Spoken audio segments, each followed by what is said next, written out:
Welcome to Daily IELTS English, where I will show you very briefly the techniques that I teach to my students to help them get higher scores on their IELTS test, but also just to improve their English generally.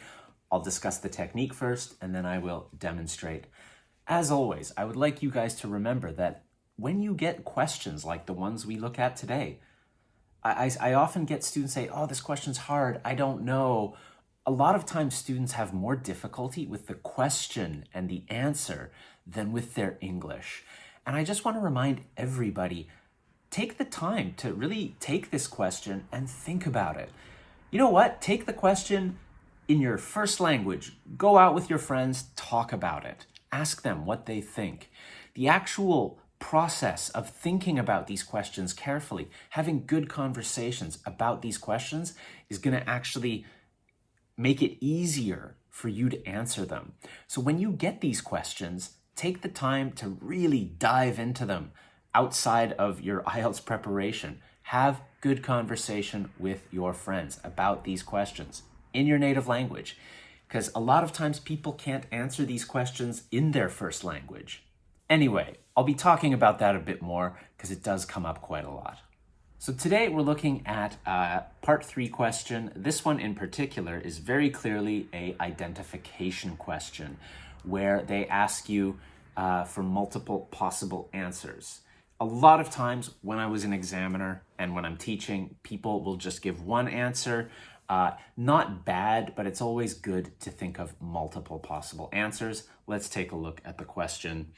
What problems can people have when they try new activities for the first time?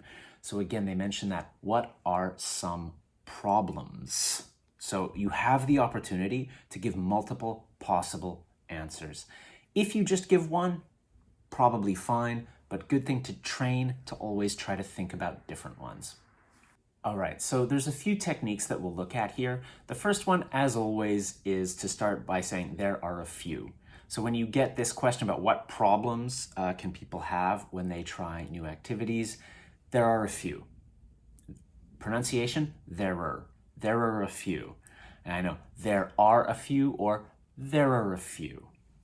Always hit that nice link there. After that, another technique is, because sometimes you have to think really quickly, it's easier to think of a personal example. So start with a personal example and then go global. So here's my experience. So maybe for other people, it's like this. There are a few. I think the main one is just fear.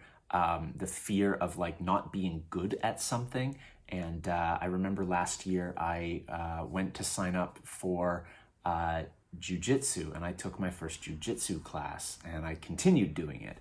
And personally, I wasn't that scared, but I know a lot of people when they go the first time, like they're really nervous, they're really scared, they don't want to, do something wrong, or they feel uncomfortable being a beginner at something.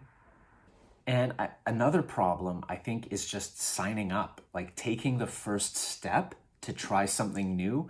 I don't know what it is, but when people need to do something, if they want to take a dance class, if they want to take, if they want to go rock climbing for the first time, or they want to try something, actually like calling someone to set up an appointment or emailing someone to say, hey, I'd like to come try this activity, or finding people or finding equipment, it's just really scary. I personally, when I've tried to do it, I've had difficulty like just emailing someone for the first time and sending that email.